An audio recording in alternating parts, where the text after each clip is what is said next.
Thank you. Yeah, I don't know how much I have to add to what's already been said today. It's unusually pessimistic audience, which may have something to do with Washington, D.C., perhaps. I'm from the Bay Area, so I'm not sure. I'll try and maybe make a few comments. I did want to, I've agreed. I think it's been I've been here since lunchtime. It's been a very interesting conversation, although I'm against the idea of conversation. But I suppose I will allow some of you to speak, because that's part of my contract. But the lady at the front in the pink top, pink jackets, what was your name, sorry? Chanel. She said something that really did offend me, and I'm hard to offend, so I will try and offend her in response. She said at one point, do you remember what you said? It's really bad. She said, any of you could be up here speaking. There's silence. You think you can do this? Without a doubt. You do? You want to come? I will, and we have So my first book, Cult of the Amateur, was of course, not of course, it was, some of you may not know it, it was a book that rejected that idea. It was a defense of expertise, a defense of the elites, a defense of traditional 20th century cultural meritocracy, or what appeared to be meritocracy. So yeah, some of you may agree with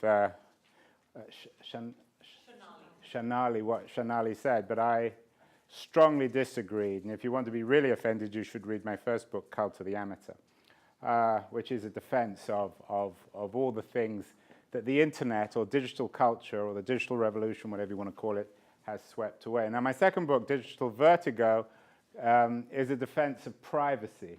And I think perhaps to do a very brief introduction, has anyone here read it? It's an illiterate. Oh, you have? It reminded me of Franz Kafka's The Trial. I don't know, is that a compliment? It's a compliment.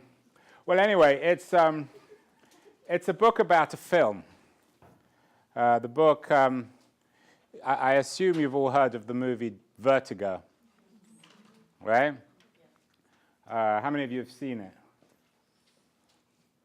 Okay, well, if you haven't, you shouldn't acknowledge it publicly, because it's a tremendous indictment of you. So it's like admitting to never seeing the Mona Lisa. So yeah, if you haven't seen it, if you want to do something really creative or important, look at the movie. 1958 movie.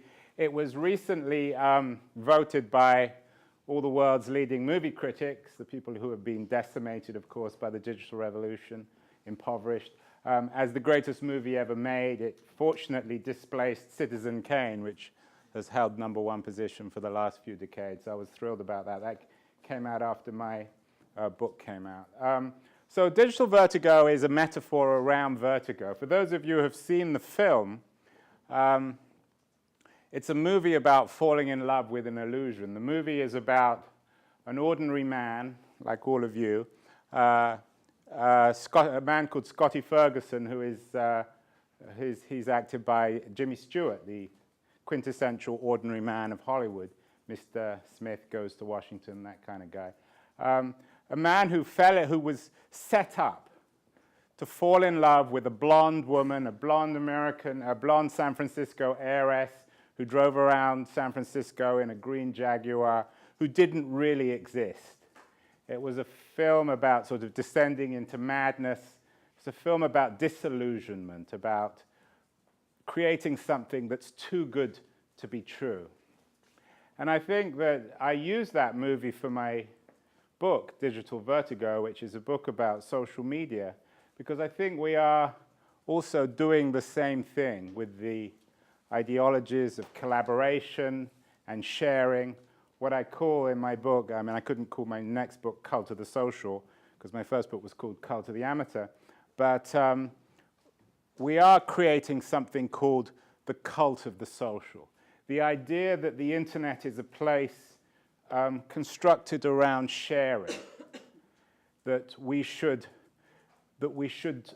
be building a community, a place, a network, where what essentially we do is turn ourselves inside out and reveal everything about ourselves, you know, from Facebook to Instagram to all the other social networks, social plays. So it's a book which warns about the loss of privacy.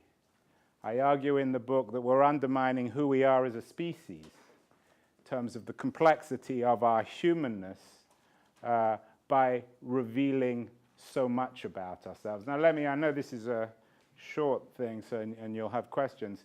Let me just say that in the book I follow two strands. The first is that I suggest that just as Scotty Ferguson in Vertigo fell in love with a blonde woman who really wasn't a blonde and didn't really exist and had his life ruined, we've fallen in love with the ideal of ourselves. I think I've heard some of you talk about all these photos, 300 million Facebook photos posted every day, hundreds of millions of other photos. Photos, of course, it's no coincidence that photos are the dominant medium of our social media age.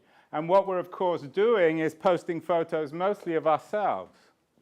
Mostly because, as I argue in Digital Vertigo, we've fallen in love with ourselves. We think we're more interesting, more important, more relevant, more beautiful than we actually are. And we're suffering from something I call, not very originally, digital narcissism.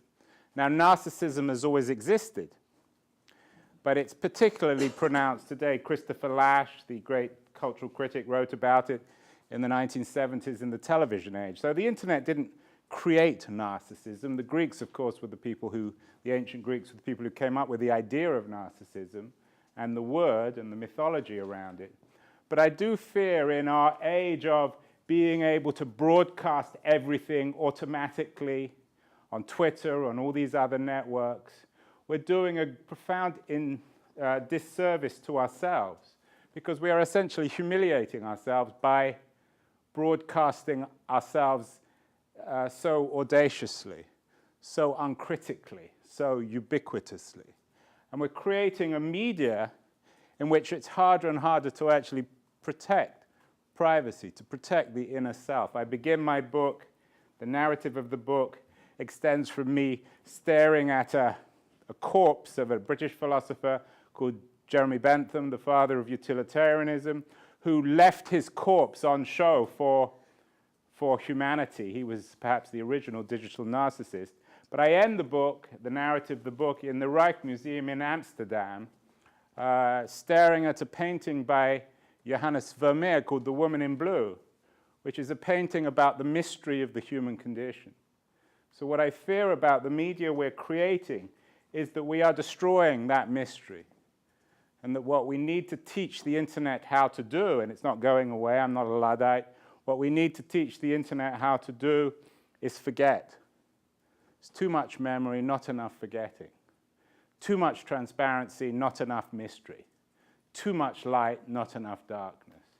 So that's what we need to somehow figure out in our digital world as we indeed do live on this platform, as it becomes the platform of life, for better or worse. We need to reimagine what it means to be human in the digital age. Let me also just add one other thing, because that's a kind of cultural critique, but there's something else going on which kind of exists awkwardly with what I'm talking about. Because alongside this sort of cultural self-seduction, this idea of falling in love with ourselves, of shamelessly showing ourselves off to hundreds of millions of strangers, we're also living in a post-industrial age where there is indeed a profound shift in the nature of things. I don't want to pick on Shonali, but I think she's wrong about clout. Now, I'm not saying that clout is important, or clout is any better than Cred or Peerless or any of these other networks. But what I would say that in this post-industrial age, with the decline of large firms, with the fact that we're all increasingly self-employed, with the fact that we are having to invent and reinvent our skills, our identities, for better or worse. This platform isn't just about narcissism. It's no coincidence that the internet came along, and indeed networks like LinkedIn, which I think have some value, that these networks came along at a time when we need these networks to sell ourselves.